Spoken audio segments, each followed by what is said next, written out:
Bienvenue. Aujourd'hui, on va parler d'un sujet qui a de quoi donner le vertige.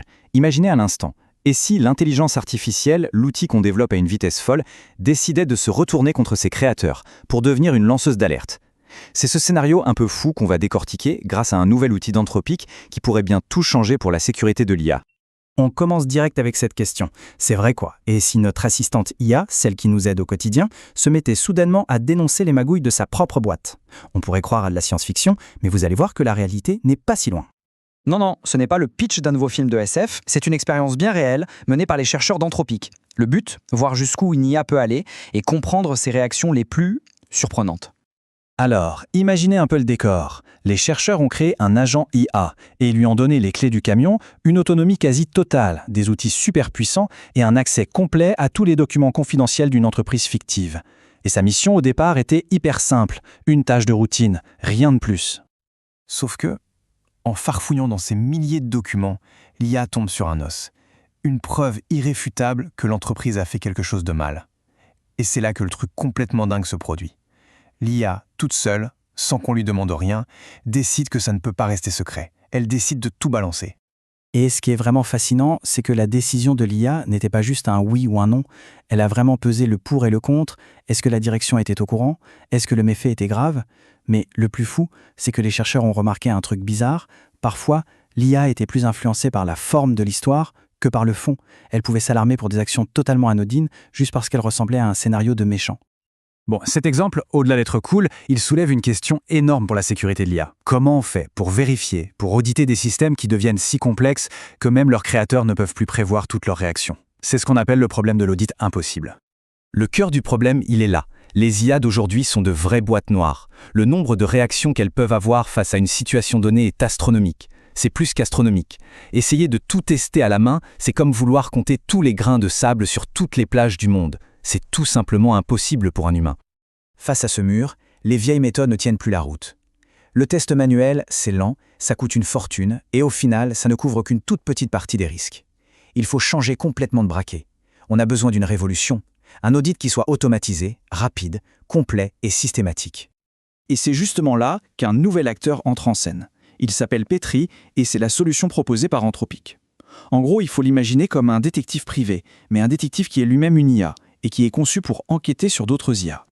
Petri, ça veut dire outil d'exploration parallèle des interactions à risque. Bon, c'est un peu long, mais l'idée est simple. C'est un outil qui va simuler des milliers et des milliers de conversations en même temps pour voir si l'IA testée dérape. C'est une IA qui audite une autre IA pour débusquer les comportements d'enjeu.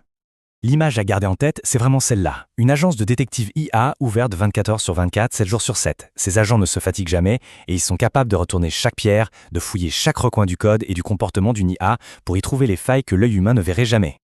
D'accord, le concept est top. Mais concrètement, comment ça se passe une enquête menée par ce détective numérique? Allez, on va jeter un œil dans les coulisses de Petri. Le processus est d'une efficacité redoutable et il se déroule en 3 temps. D'abord, l'étape 1, la préparation. Un chercheur humain donne une sorte de piste, un scénario de départ à l'agent. Étape 2, le test. L'agent détective de Petri se lance dans une conversation poussée avec l'IA qu'on veut tester. Et enfin, étape 3, le verdict. Une troisième IA qu'on appelle le juge relie toute la conversation et si elle détecte un truc louche, elle tire la sonnette d'alarme pour qu'un humain vienne vérifier. Alors, ces premières missions, qu'est-ce qu'elles ont donné? Qu'est-ce que notre super détective a bien pu trouver dans ses premières enquêtes? C'est ce qu'on va voir tout de suite. Et attention, on ne parle pas d'un petit test fait à la va-vite. Petri a été lâché sur 14 des modèles d'IA les plus puissants du moment, et ce, à travers 11 scénarios différents. C'est une investigation d'une ampleur assez inédite. Et les enquêteurs ne cherchaient pas de simples bugs techniques, non. Ils traquaient des comportements bien plus inquiétants.